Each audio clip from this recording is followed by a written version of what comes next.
18 WJTS News, I'm Charlotte Olson. Authorities have identified a passenger killed in a two-vehicle crash on Wednesday morning that happened on U.S. Highway 231 near the entrance to Boggs Lake, north of Lagodi. Indiana State Police say that 35-year-old John Brett of Shoals was the passenger in the 2008 Dodge Avenger that was struck head-on along U.S. 231 near County Road 700 North. Brett was taken from the scene to Memorial Hospital in Jasper and was later transferred to St. Vincent in Evansville, where he died as a result of his injuries. Police say around 8:20 a.m. on Wednesday, 60-year-old Kevin Sears of Odin was northbound on U.S. 231 when, for an unknown reason, his 2002 Honda Civic veered into the southbound lane and into the path of the Dodge, which was driven by 29-year-old Zachary Green of Lagodi. Sears' Honda struck Green's Avenger, coming to a stop almost immediately, and Sears was pronounced dead at the scene by the Martin County coroner. Green was treated for injuries to his legs and ankle, and police say that all three vehicle occupants were wearing seatbelts at the time of the crash. A Ferdinand man deemed suspicious by workers at a Northside Jasper fast food restaurant was placed under arrest on Thursday afternoon after he was found to be in possession of drugs and drug paraphernalia around 5 p.m. yesterday. Officers of the Jasper Police Department were called to the Northside McDonald's in reference to what was described as a suspicious person. When they did arrive, they made contact with 37-year-old Zachary Fleming of Ferdinand, and police say that while speaking with Fleming, officers noted signs of intoxication indicative of methamphetamine. Fleming consented to search, and while doing so, officers located 3 syringes and approximately 1 gram of methamphetamine. Fleming was taken into custody, transported to the DuBois County Security Center, and he was booked on charges of possession of methamphetamine and also on charges of possession of paraphernalia.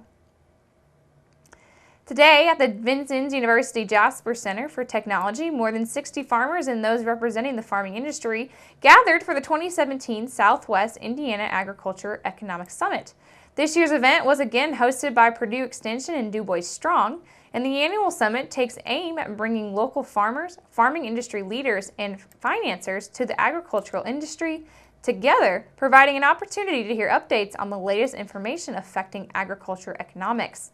Farmers were able to hear about how the changing weather patterns will be affecting production, as the Weather Weirdness Forum presented by Hans Schmidt was Purdue Extension provided information on how precipitation patterns are continuously changing with an increase in the frequency and intensity of summer storms, and how it is likely to increase the frequency of flooding events and also summer soil moisture deficiency in Indiana. Along with the vulnerability of soils to dry winters could increase the risk of multi-year droughts in Indiana. Jane Hardesty, an Indiana State conservationist with the USDA Natural Resources Conservation Service, gave an update to the USDA 2018 programs. This year's events was sponsored by Superior Ag, German American Banking, DuBois REC, and Hof Equipment. Tomorrow, Saturday, November the 18th, marks the beginning of the deer hunting season for licensed firearm hunters within the state of Indiana. Many hunters are aware of some confusion regarding what equipment is available for deer hunting this year and may be unsure of what is legal to use. District 47 State Senator Aaron Houchin of Salem notes that last session House Enrolled Act 1415 was passed with the goal of expanding the allowable rifles on private property. Houchin says that a drafting error in the legislation inadvertently resulted in a ban on all rifles for hunting on public land, regardless of caliber. She says that this was not the intent of the General Assembly and would have had enormous consequences for law-abiding hunters across the state. When this error came to light, Houchin says that she immediately sent a letter to Governor Eric Holcomb requesting that he take action to correct this provision before the start of the hunting season. In a response to her letter, the Department of Natural Resources issued an emergency rule earlier this month, along with a press release stating that, in part, rifle cartridges that were allowed in previous years of public land for deer hunting are still allowed on public land again this year during the deer firearms season. The rifle cartridge must fire a bullet of .357 inch diameter or larger, have a minimum case length of 1.16 inches, and have a maximum case length of 1.8 inches if used on public land. Full metal jacketed bullets are illegal, and Houchin says that she's proud to support hunters in the Hoosier State and will work with colleagues on finding a long-term solution to House Enrolled Act 1415 in the coming legislative session. Deer firearms hunting season closes on December the 3rd, And for more information about the emergency rule, general safety guidelines, or regulations, visit www.eregulations.com/Indiana/hunting. Or if you have any thoughts or questions on these other issues, you can contact Senator Houchin by email at senator.houchin@iga.in.gov or by phone at 800-382-9467. A live glockenspiel, our cuckoo clock, will be showcased at this year's Ferdinand Christkindlmark, which is happening tomorrow on Saturday and Sunday on November 18th and 19th. Performances will be held at 11 a.m., noon, and 1 p.m. both days at the Forest Park High School Practice Gym Market location, which is the site of the Christkindlmark's free all-day live entertainment. Singing and dancing in a reenactment of a German cuckoo clock are performers decked out in dirndls and lederhosen. The dancers will twirl as the chimes ring at the Old World Heritage Market. Other market sites are at the Ferdinand Community Center, the Tri-County YMCA, the Forest Park High School Gym, the Forest Park Cafeteria and Lower Commons, the Ferdinand Elementary Gym, the Ferdinand American Legion, and the Monastery Event Hall. Of course, the aroma of Bavarian specialty foods and an array of Christmas wares, antiques, quality handcrafted, and primitive are available to the public at Ferdinand's Christkindlmark all this weekend, happening again in Ferdinand. The annual Toys for Tots campaign, sponsored and conducted by the Southern Indiana Leatherneck Detachment of the local Marine Corps League, will get underway this weekend.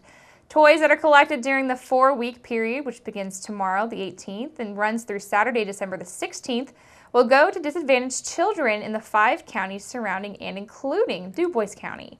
To request toys, you can visit the local website, which is www.sildmarines.com, and follow the links to Toys for Tots. You then can fill out the form and submit it online. New unwrapped toys may be dropped off at various retail locations throughout the area, and just look for the big white boxes.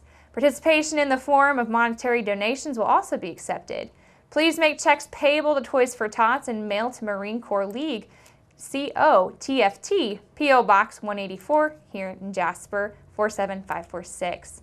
For more information on how to donate or to obtain toys, visit their Facebook page or their website.